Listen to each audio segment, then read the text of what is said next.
सध्याचे मुख्यमंत्री असं म्हणतायत, स्वतः ते ज्या सरकारमध्ये होते शिंदे, उद्धव ठाकरे यांच्या, ते सरकार मी व्यक्तिशः उद्धव ठाकरे म्हणत नाही, सरकार कारवाई करतं.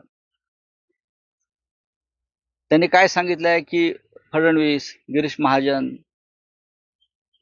बरोबर ना, दरेकर, शेलार, लाड यांची नावं घेतली.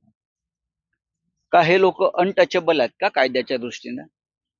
जर त्यांनी काही अपराध केले असतील, आर्थिक गुन्हे असतील, इतर काही अपराध असतील, ते त्यांना कायदा हात लावू शकत नाही का? हे कोण आहेत? हे कायद्याच्या वर आहेत का?